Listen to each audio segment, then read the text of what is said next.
far away and long ago. Once there was another sun and another moon, a different sun and a different moon from the ones we see now. Sol was the name of that sun, and Mani was the name of that moon. But always behind Sol and Mani, wolves went, a wolf behind each. The wolves caught on them at last, and they devoured Sol and Mani, and then the world was in darkness and cold. In those times the gods lived, Odin and Thor, Höder and Baldur, Keir and Heimdall, Vidar and Vali, as well as Loki, the doer of good and the doer of evil. And the beautiful goddesses were living then, Frigga, Freya, Nanna, Iduna, and Sif. Also, there was another earth at that time, an earth green and beautiful, but the terrible winds that blew leveled down forests and hills and dwellings. Then fire came and burnt the earth.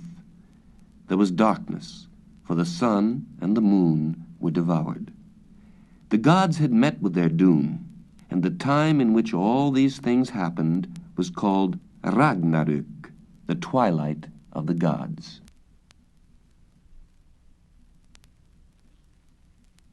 The building of the wall. Always there had been war between the giants and the gods, between the giants who would have destroyed the world and the race of men, and the gods who would have protected the race of men and would have made the world more beautiful.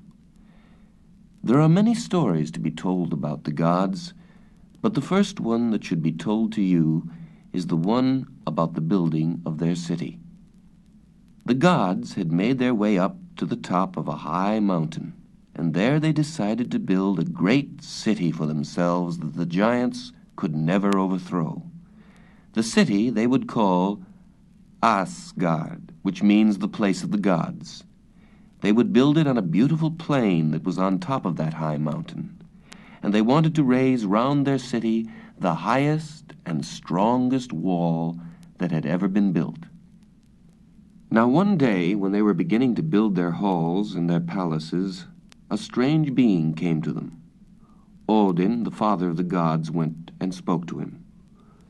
"What dost thou want on the mountain of the gods?" he asked the stranger.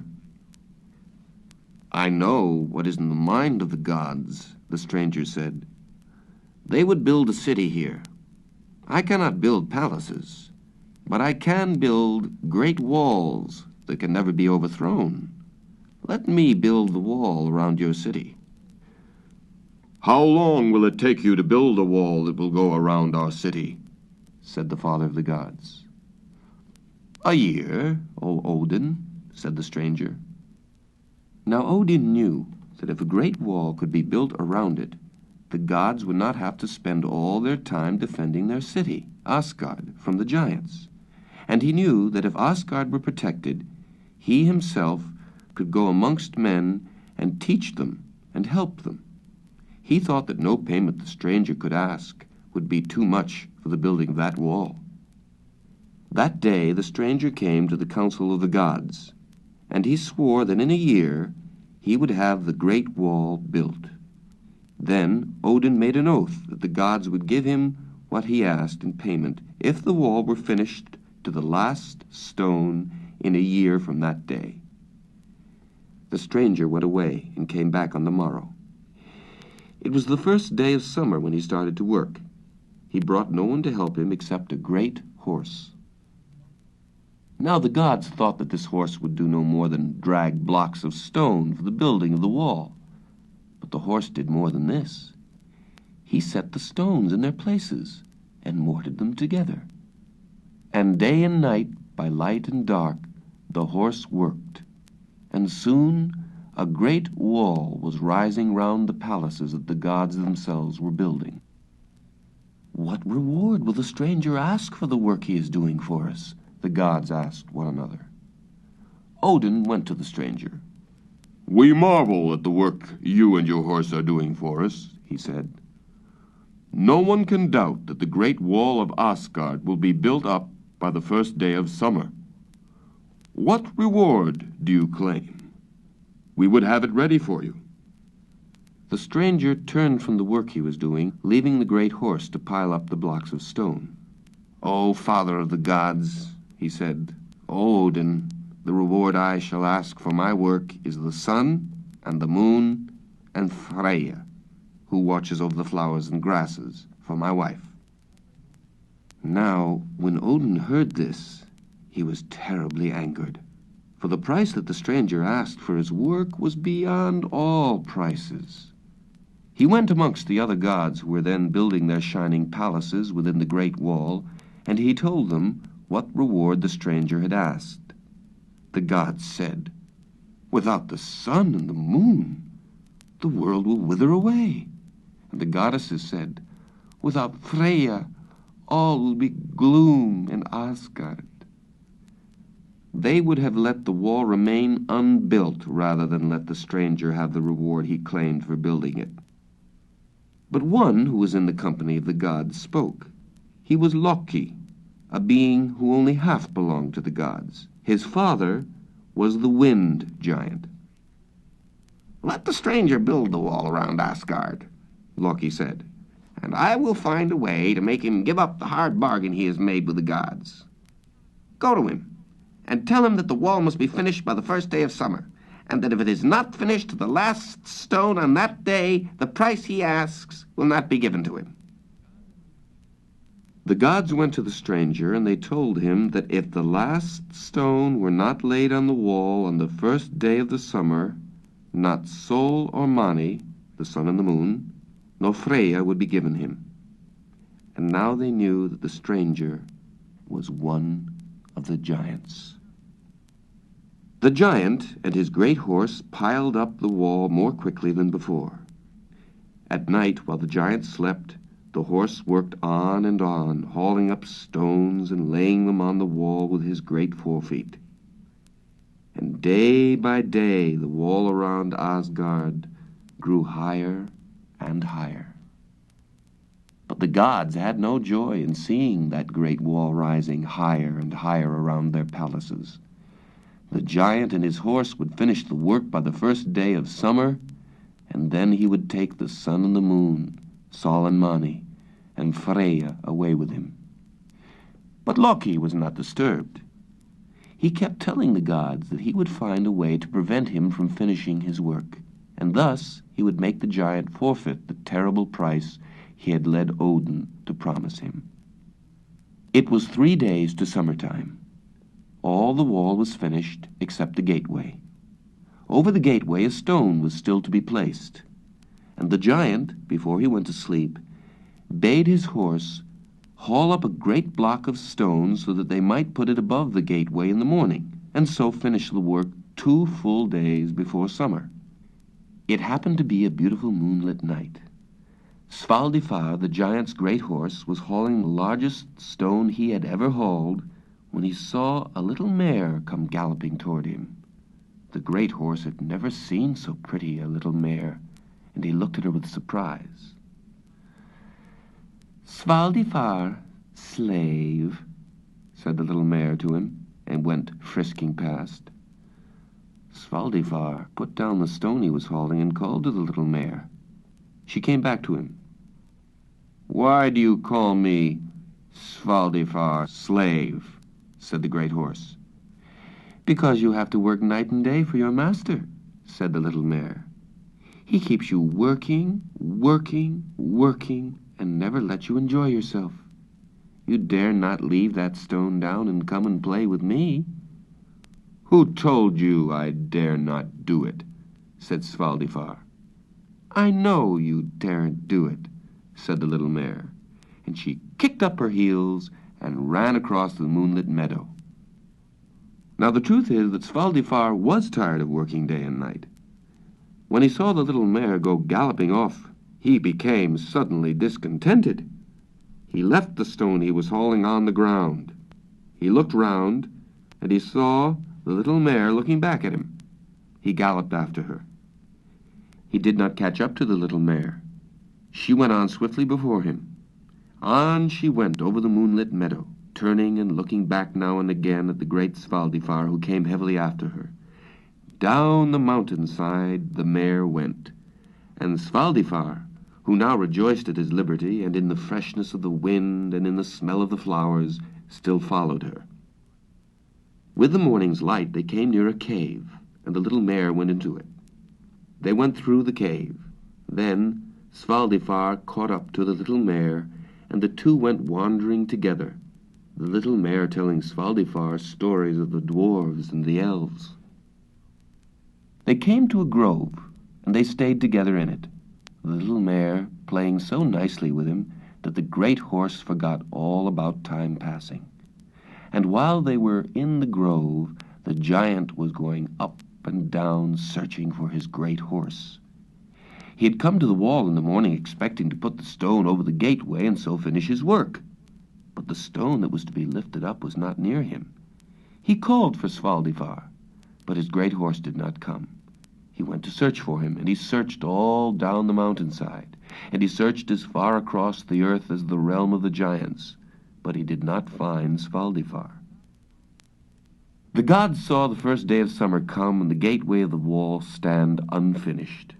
They said to each other that if it were not finished by the evening, they need not give Saul and Mani to the giant, nor the maiden Freya to be his wife. The hours of the summer day went past, and the giant did not raise the stone over the gateway. In the evening he came before them. "Your work is not finished," Odin said. "You forced us to a hard bargain, and now we need not keep it with you. You shall not be given Saul and Mani, nor the maiden Freya." "Only the wall I have built is so strong I would tear it down," said the giant. He tried to throw down one of the palaces, but the gods laid hands on him and thrust him outside the wall he had built. "Go and trouble Asgard no more," Odin commanded. Then Loki returned to Asgard. He told the gods how he had transformed himself into a little mare and had led away Svaldifar, the giant's great horse. And the gods sat in their golden palaces behind the great wall and rejoiced that their city was now secure, and that no enemy could ever enter it or overthrow it. But Odin, the father of the gods, as he sat upon his throne, was sad in his heart. Sad that the gods had got their wall built by a trick, that oaths had been broken, and that a blow had been struck in injustice in Asgard.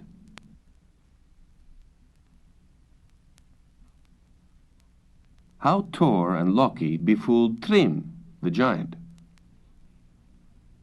Loki told a tale about Thor and Thrym, a stupid giant who had cunning streaks in him. Loki and Thor had been in this giant's house. He had made a feast for them, and Thor had been unwatchful.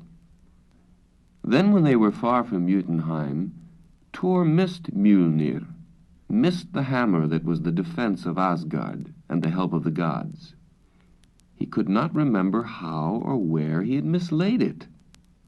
Loki's thoughts went toward Thrym, that stupid giant who yet had cunning streaks in him. Thor, who had lost the hammer that he had sworn never to let out of his sight, did not know what to do. But Loki thought it would be worthwhile to see if Thrym knew anything about it. He went first to Asgard. He hurried across the Rainbow Bridge and passed Heimdall without speaking to him. To none of the dwellers in Asgard whom he met did he dare relate the tidings of Thor's loss. He spoke to none until he came to Frigga's palace. To Frigga he said, "You must lend me your falcon dress until I fly to Thrym's dwelling and find out if he knows where Mjolnir is." "If every feather was silver, I would give it to you to go on such an errand," Frigga said. So Loki put on the falcon dress and flew to Jotunheim and came near Thrym's dwelling. He found the giant upon a hillside putting golden and silver collars upon the necks of his hounds. Loki, in the plumage of a falcon, perched on the rock above him, watching the giant with falcon eyes. And while he was there, he heard the giant speak boastful words. "I put colors of silver and gold on you now, my hounds," said he. "But soon we giants will have the gold of Asgard to deck our hounds and our steeds. Yea, even the necklace of Freya to put upon you, the best of my hounds. For Mjolnir, the defense of Asgard is in Thrym's holding." Then Loki spoke to him. "Yea, we know that Mjolnir is in thy possession, O Thrym," said he. "But know thou that the eyes of the watchful gods are upon thee." "Ha, Loki, shape-changer," said Thrym. "You are there, but all your watching will not help you find Mjolnir. I have buried Thor's hammer 8 miles deep in the earth. Find it if you can. It's below the caves of the dwarfs." "It is useless for us to search for Thor's hammer," said Loki. Thrym?" "It's useless for you to search for it," said the giant sulkily. "But what a recompense you would gain if you restored Thor's hammer to the dwellers in Asgard," Loki said. "No cunning, Loki. I will never restore it. Not for any recompense," said Thrym. "Yet bethink thee, Thrym," said Loki. "Is there naught in Asgard you would like to own? No treasure, no possession? Odin's ring, or Frey's ship Skidblanir?" No, said Thrym. "Only one thing could the dwellers in Asgard offer me that I would take in exchange for Mjolnir, Thor's hammer." "And what would that be, Thrym?" said Loki, flying toward him. "She whom many giants have striven to gain. Freya for my wife," said Thrym. Loki watched Thrym for long with his falcon eyes. He saw that the giant would not alter his demand. "I will tell the dwellers in Asgard of your demand," he said at last, and flew away. Loki knew that the dwellers in Asgard would never let Freya be taken from them to become the wife of Thrym, the stupidest of the giants. He flew back. By this time all the dwellers in Asgard had heard of the loss of Mjolnir, the help of the gods. Heimdall shouted to him as he crossed the Rainbow Bridge to ask what tidings he brought back.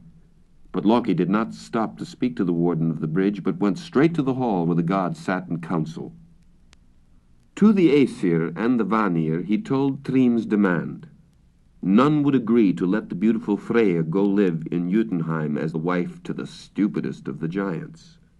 All in the council were cast down. The gods would never again be able to help mortal men, for now that Mjolnir was in the giants' hands, all their strength would have to be used in the defense of Asgard. So they sat in the council with looks downcast. But cunning Loki said, "I've thought of a trick that may win back the hammer from stupid Thrym. Let us pretend to send Freya to Jotunheim as a bride for him. But let one of the gods go in Freya's veil and dress."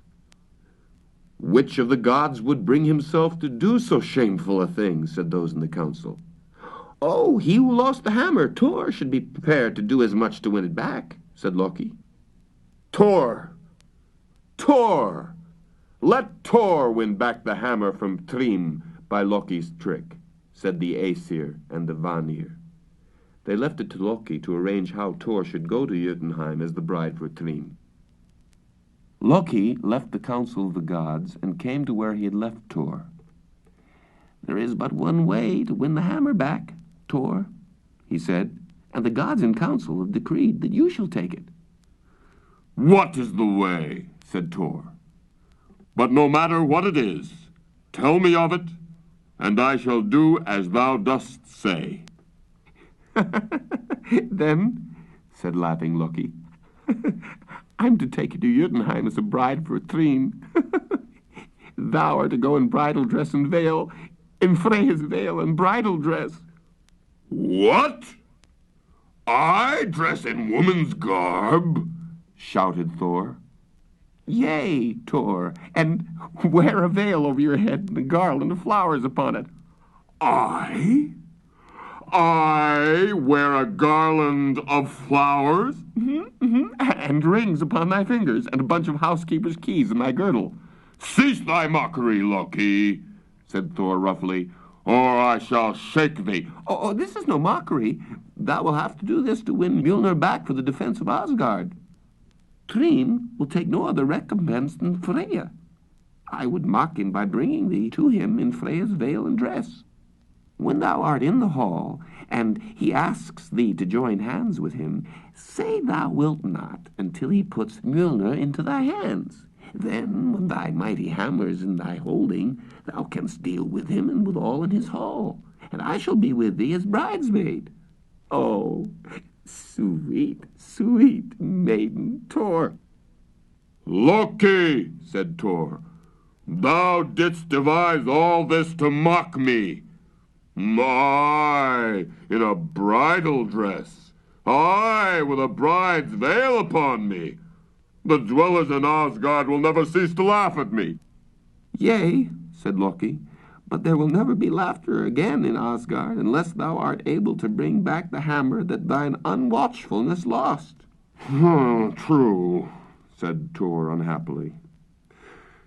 And is this, thinkst thou, Loki, the only way to win back Mjolnir from Thrym? It's the only way, O Thor, said the cunning Loki. So Thor and Loki set out for Jotunheim and the dwelling of Thrym. A messenger had gone before them to tell Thrym that Freya was coming with her bridesmaid, that the wedding feast was to be prepared and the guests gathered, and that Mjolnir was to be at hand so that it might be given over to the dwellers in Asgard. Thrym and his giant mother hastened to have everything in readiness. Thor and Loki came to the giant's house in the dress of a bride and a bridesmaid. The veil was over Thor's head, hiding his beard and his fierce eyes. A red embroidered robe he wore, and at his side hung a girdle of housekeeper's keys. Loki was veiled too. The hall of Thrym's great house was swept and garnished, and great tables were laid for the feast. And Thrym's mother was going from one guest to another, vaunting that her son was getting one of the beauteous dwellers in Asgard for his bride, Freya, whom so many of the giants had tried to win. When Thor and Loki stepped across the threshold, Thrym went to welcome them. He wanted to raise the veil of his bride and give her a kiss. Loki quickly laid his hand on the giant's shoulder. "Forbear," he whispered. "Do not raise her veil. We dwellers in Asgard are reserved and bashful. Freya would be much offended to be kissed before this company." "Aye," said Thrym's old mother. "Do not raise thy bride's veil, son. These dwellers in Asgard are more refined in their way than we, the giants." Then the old woman took Thor by the hand and led him to the table. The size and the girth of the bride did not surprise the huge giants who were in the wedding company. They stared at Thor and Loki, but they could see nothing of their faces and little of their forms because of their veils. Thor sat at the table with Thrym on one side of him and Loki on the other. Then the feast began. Thor, not noticing that what he did was unbecoming to a refined maiden, ate 8 salmon right away. Loki nudged him and pressed his foot, but he did not heed Loki. After the salmon, he ate a whole ox. "These maids of Asgard," said the giants to each other. "They may be refined, as Thrym's mother says, but their appetites are lusty enough." "No wonder she eats, poor thing," said Loki to Thrym. "It is 8 days since we left Asgard, and Freya never ate upon the way, so anxious was she to see Thrym and to come to his house." "Oh, poor darling, said the giant. "What she has eaten is little after all." Thor nodded his head toward the mead vat. Thrym ordered his servants to bring a measure to his bride. The servants were kept coming with measures to Thor. While the giants watched, and while Loki nudged and nodded, he drank 3 barrels of mead. "Oh," said the giants to Thrym's mother, "we are not so sorry that we failed to win a bride from Asgard." And now a piece of the veil slipped aside, and Tor's eyes were seen for an instant. "Oh, how does it come that Freya has such glaring eyes?" said Thrym. "Oh, poor thing, said Loki. "No wonder her eyes are glaring and staring. She hasn't slept for 8 nights. So anxious was she to come to you and to your house, Thrym, but now the time has come for you to join hands with your bride. First, put into her hands the hammer Mjolnir, that she may know the great recompense that the giants have given for her coming." Then Thrym, the stupidest of the giants, rose up and brought Mjolnir, the defense of Asgard, into the feasting hall. Thor could hardly restrain himself from springing up and seizing it from the giant, but Loki was able to keep him still. Thrym brought over the hammer and put the handle into the hands of her whom he thought was his bride. Thor's hands closed on his hammer. Instantly he stood up. The veil fell off him. His countenance and his blazing eyes were seen by all. He struck one blow on the wall of the house. Down it crashed. Then Thor went striding out of the ruin with Loki beside him, while within the giants bellowed as the roof and the walls fell down on them. And so was Mjolnir, the defense of Asgard, lost and won back.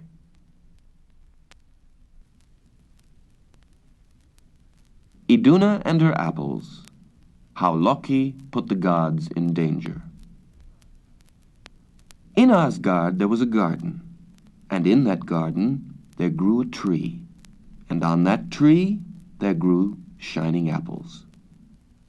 Thou knowest, O well-loved one, that every day that passes makes us older, and brings us to that day when we will be bent and feeble, gray-headed and weak-eyed.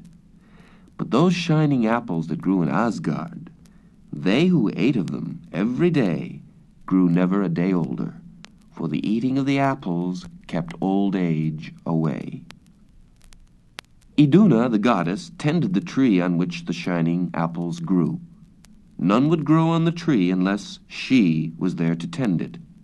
No one but Iduna might pluck the shining apples. Each morning she plucked them and left them in her basket, and every day the gods and goddesses came to her garden that they might eat the shining apples and so stay forever young. Iduna never went from her garden. All day and every day she stayed in the garden, or her golden house beside it, and all day and every day she listened to Bragi, her husband, tell a story that never had an end. But a time came when Iduna and her apples were lost to Asgard, and the gods and goddesses felt old age approach them. How all that happened shall be told thee, O well-beloved. Odin, the father of the gods, often went into the land of men to watch over their doings. Once he took Loki with him, Loki, the doer of good and the doer of evil. For a long time they went traveling through the world of men. At last they came near Jotunheim, the realm of the giants. It was a bleak and empty region. There were no growing things there, not even trees with berries. There were no birds, there were no animals. As Odin, father of the gods, and Loki, the doer of good and the doer of evil, went through this region, hunger came upon them. But in all the land around they saw nothing that they could eat. Loki, running here and running there, came at last upon a herd of wild cattle. Creeping up upon them, he caught hold of a young bull and killed him. Then he cut up the flesh into strips of meat. He lighted a fire and put the meat on spits to roast. While the meat was being cooked, Odin, the father of the gods, a little way off, sat thinking on the things he had seen in the world of men. Loki made himself busy, putting more and more logs on the fire. At last he called to Odin, and the father of the gods came and sat down near the fire to eat the meal. But when the meat was taken off the cooking spits, and when Odin went to cut it, he found that it was still raw. He smiled at Loki for thinking the meat was cooked, and Loki, troubled that he had made a mistake, put the meat back and put more logs upon the fire. Again Loki took the meat off the cooking spits and called Odin to the meal. Odin, when he took the meat that Loki had brought him, found that it was as raw as if it had never been put on the fire. "Is this a trick of yours, Loki?" he said. Loki was so angry at the meat being uncooked that Odin saw he was playing no tricks. In his hunger he raged at the meat and he raged at the fire. Again he put the meat on the cooking spits and put more logs on the fire. Every hour he would take up the meat, sure that it was now cooked, and every time he took it off, Odin would find that the meat was as raw as the first time they took it off the fire. Now Odin knew that the meat must be under some enchantment by the giants. He stood up and went on his way, hungry but strong. Loki, however, would not leave the meat that he had put back on the fire.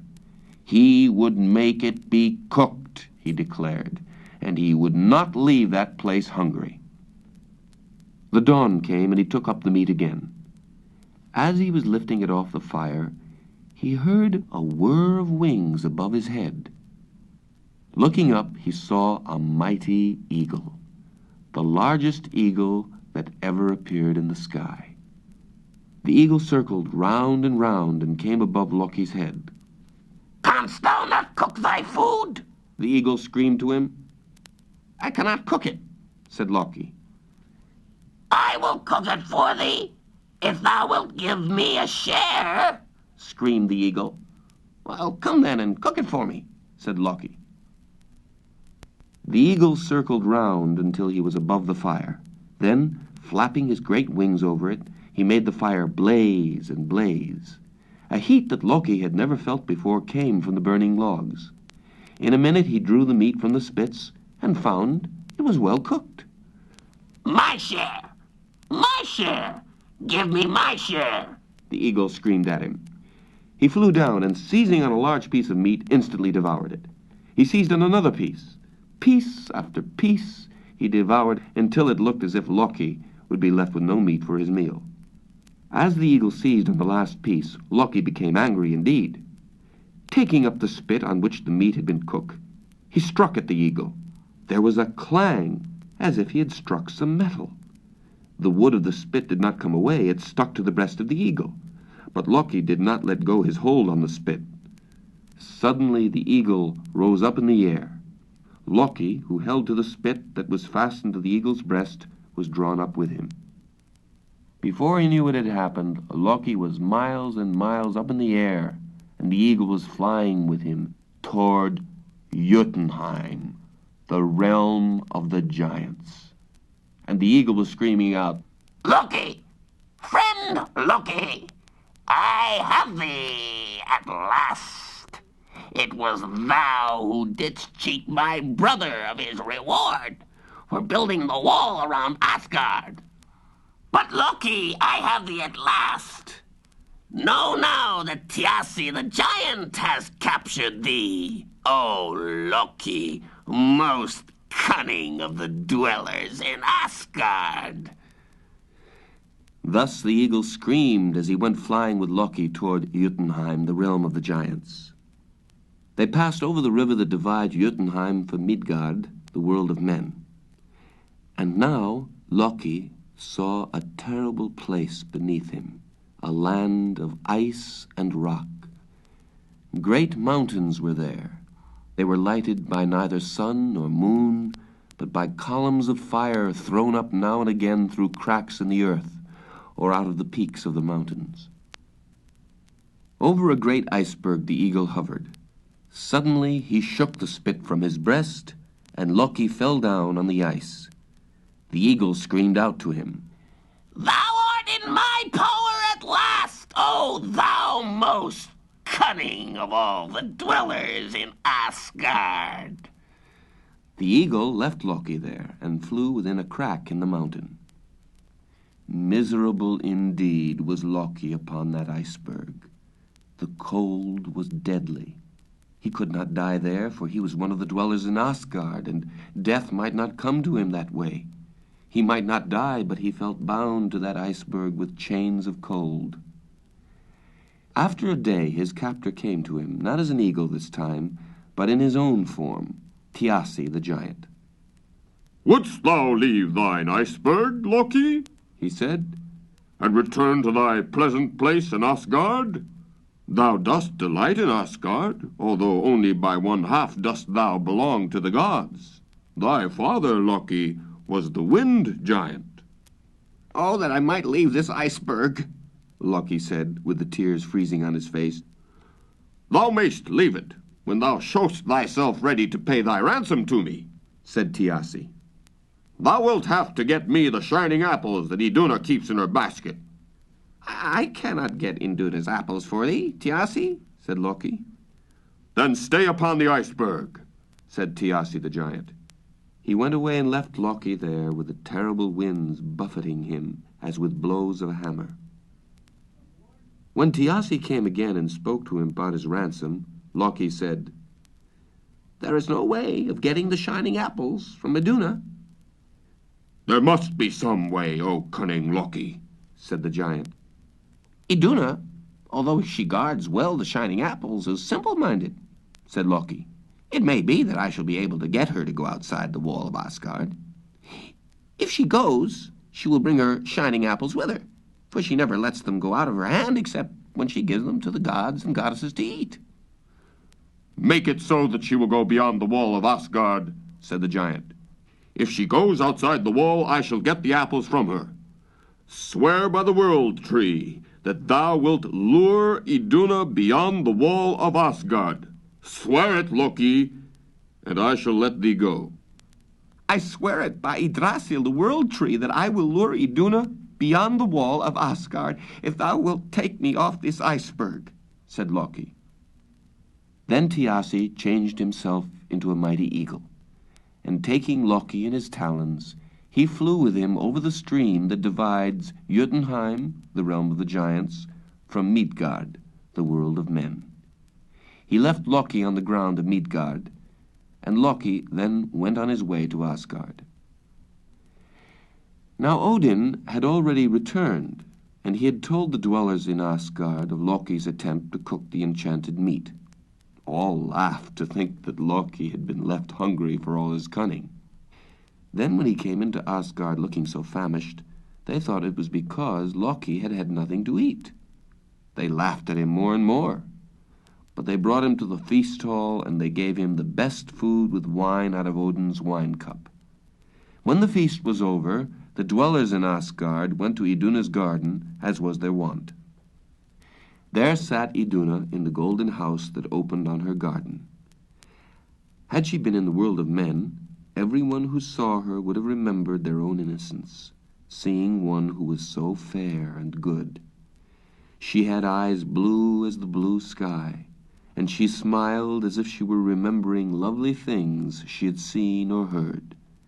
The basket of shining apples was beside her. To each god and goddess Iduna gave a shining apple. Each one ate the apple given, rejoicing to think that they would never become a day older. Then Odin, the father of the gods, said the runes that were always said in praise of Iduna, and the dwellers of Asgard went out of Iduna's garden, each one going to his or her own shining house. All went except Loki, the doer of good and the doer of evil. Loki sat in the garden, watching fair and simple Iduna. After a while she spoke to him and said, "Why dost thou still stay here, wise Loki?" "Oh, to look well on thine apples," Loki said. "I'm wondering if the apples I saw yesterday are really as shining as the apples that are in thy basket." "There are no apples in the world as shining as mine," said Iduna. "The apples I saw were more shining," said Loki. "Aye, and they smelled better, Iduna." Iduna was troubled at what Loki, whom she deemed so wise, told her. Her eyes filled with tears that there might be more shining apples in the world than hers. "Oh, Loki," she said, "it cannot be. No apples are more shining, and none smell so sweet as the apples I pluck off the tree in my garden. "Well, go then and see," said Loki. "Just outside Asgard is a tree that has the apples I saw. Thou, Iduna, dost never leave thy garden, so thou dost not know what grows in the world. Go outside of Asgard and see." I will go, Loki, said Iduna, the fair and simple. Iduna went outside the wall of Asgard. She went to the place Loki had told her that the apples grew in. But as she looked this way and that way, Iduna heard a whir of wings above her. Looking up, she saw a mighty eagle, the largest eagle that had ever appeared in the sky. She drew back toward the gate of Asgard. Then the great eagle swooped down. Iduna felt herself lifted up, and then she was being carried away from Asgard, away, away, away over Midgard, where men lived, away toward the rocks and snows of Jotunheim. Across the river that flows between the world of men and the realm of giants, Iduna was born. Then the eagle flew into a cleft in a mountain, and Iduna was left in a cavernous hall lighted up by columns of fire that burst up from the earth. The eagle loosened his grip on Iduna, and she sank down on the ground of the cavern. The wings and the feathers fell from him, and she saw her captor as a terrible giant. "Oh, why have you carried me off from Asgard and brought me to this place?" Iduna cried. "That I might eat your shining apples, Iduna," said Thiassi the giant. "That will never be, for I will not give them to you," said Iduna. "Give me the apples to eat, and I shall carry you back to Asgard." No, no, that cannot be. I have been trusted with the shining apples that I might give them to the gods only. "Then I shall take the apples from you," said Thiassi the giant. He took the basket out of her hands and opened it. But when he touched the apples, they shriveled under his hands. He left them in the basket, and he set the basket down, for he knew now that the apples would be no good to him unless Iduna gave them to him with her own hands. "You must stay with me here until you give me the shining apples," he said to her. Then was poor Iduna frightened. She was frightened of the strange cave, and frightened of the fire that kept burning up out of the earth, and she was frightened of the terrible giant.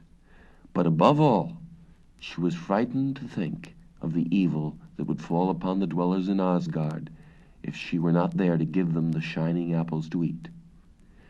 The giant came to her again, but still Iduna would not give him the shining apples.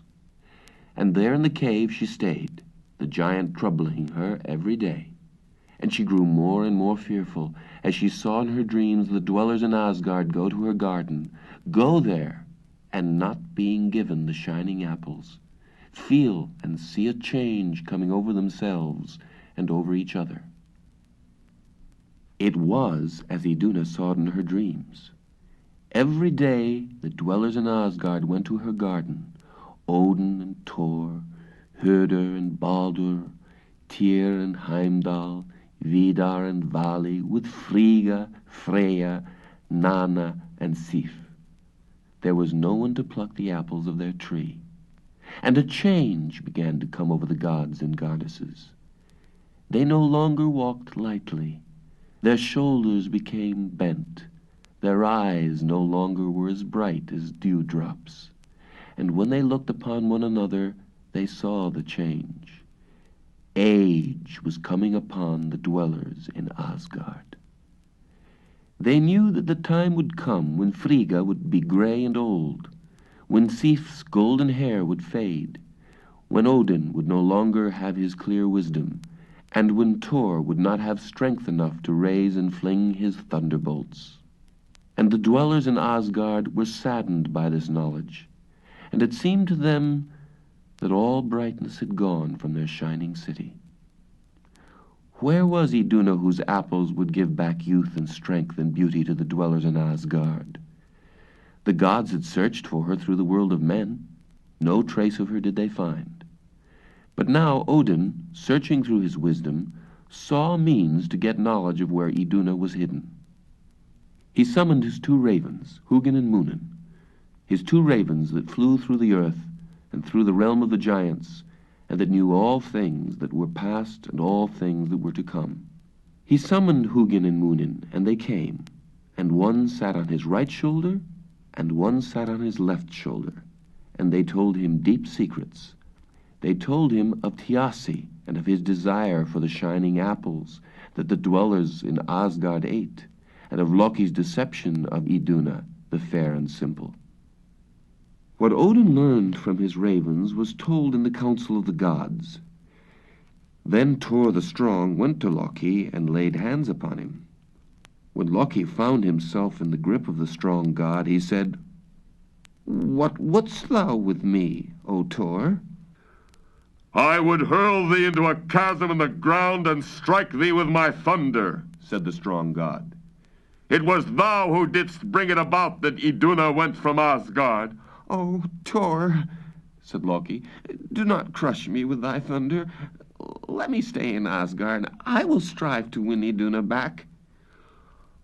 "The judgment of the gods," said Thor, "is that thou, the cunning one, should go to Jotunheim and by thy craft win Iduna back from the giants. Go, or else I shall hurl thee into a chasm and crush thee with my thunder." I will go," said Loki. From Frigga, the wife of Odin, Loki borrowed the dress of falcon feathers that she owned. He clad himself in it and flew to Jotunheim in the form of a falcon. He searched through Jotunheim until he found Thiassi's daughter, Skadi. He flew before Skadi, and he let the giant maid catch him and hold him as a pet. One day the giant maid carried him into the cave where Iduna the fair and simple was held. When Loki saw Iduna there, he knew that part of his quest was ended. Now he had to get Iduna out of Jotunheim and away to Asgard. He stayed no more with the giant maid, but flew up into the high rocks of the cave. Skadi wept for the flight of her pet, but she ceased to search and call and went away from the cave. Then Loki, the doer of good and the doer of evil, flew to where Iduna was sitting and spoke to her. Iduna, when she knew that one of the dwellers in Asgard was near, wept with joy. Loki told her what she was to do. By the power of a spell that was given him, he was able to change her into the form of a sparrow. But before she did this, she took the shining apples out of her basket and flung them into places where the giant would never find them. Skadi, coming back to the cave, saw the falcon fly out with the sparrow beside him. She cried out to her father, and the giant knew that the falcon was Loki, and that the sparrow was Iduna. He changed himself into the form of a mighty eagle. By this time the sparrow and falcon were out of sight, but Thiassi, knowing that he could make better flight than they, flew toward Asgard. Soon he saw them. They flew with all the power they had, but the great wings of the eagle brought him nearer and nearer to them.